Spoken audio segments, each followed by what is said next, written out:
อ่ะสำหรับคลิปนี้ก็อยากออกมาแสดงความคิดเห็นของตัวเองเนาะพี่น้องเกี่ยวกับการสร้างรายได้จากเพจจาก Facebook ในประเทศลาวจากที่ค่อยเบิ่งตามเพจเนาะตามเพจตาม Facebook ต่างๆหั้นนะตามค่อยไปเบิ่งจากแหล่งที่มาของเขาเจ้าที่ว่าเขาเจ้าว่าสามารถสร้างรายได้ได้หั้นนะจากหลายๆบ่อนก็เห็นว่าบางคนก็สร้างรายได้ได้และบางคนก็สร้างรายได้ยังบ่ได้แต่ว่าตามความคิดของข้อยนี่เขาอาจจะกำลังทดลองระบบในประเทศเฮาหรือว่าแนวใดเนาะแต่สำหรับที่ค่อยรู้มานะผู้ที่สามารถสร้างรายได้ได้คนลาวสำหรับคนลาวเฮาเนาะส่วนหลายก็สิแม่นแรงงานลาวที่ว่าไปเฮ็ดเวียกอยู่ไทยเนาะหรือว่าไปอยู่ไทยเพราะว่าไทยก็จะเป็นประเทศที่เขาเจ้าสามารถสร้างรายได้ได้เนาะแต่ว่าคันว่าสำหรับคนลาวเครือข่ายลาวบัญชีลาว 100% น่ะก็บ่ค่อยเห็นแต่ว่ามันก็มีวิธีเนาะจากที่ค่อยไปศึกษาจากหลายๆแหล่งก็มีวิธีอยู่สุเจ้าบางคนก็อาจจะมีแอดมินทางฝั่งไทยเนาะแล้วก็บางคนก็อาจจะแบบไปเฮ็ดเวียกอยู่ไทยแล้วกลับมาลาวแหละเพราะว่าเขาเปิดสร้างรายได้จากพุ่นแล้วจังมาลาวแล้วก็มาสร้างรายได้ทางลาวเนาะ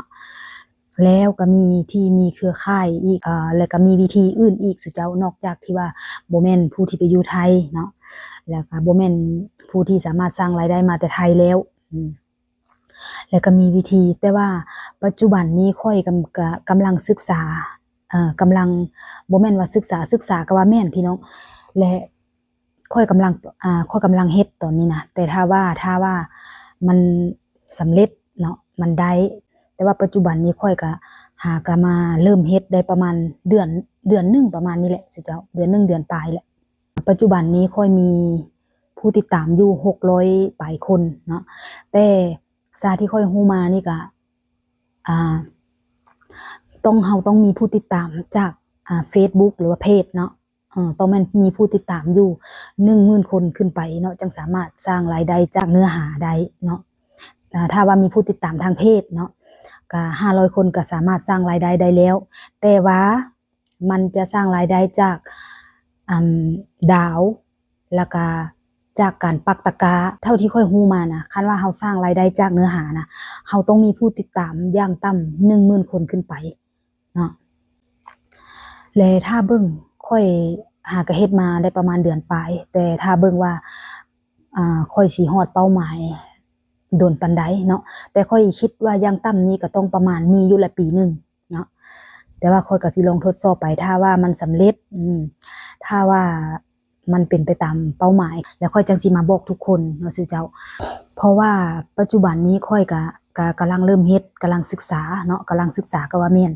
แล้วค่อยก็ยังเว้าบ่ได้ว่ามันต้องเป็นแบบนั้นแบบนี้แต่บ่แน่ใจว่ามันสิ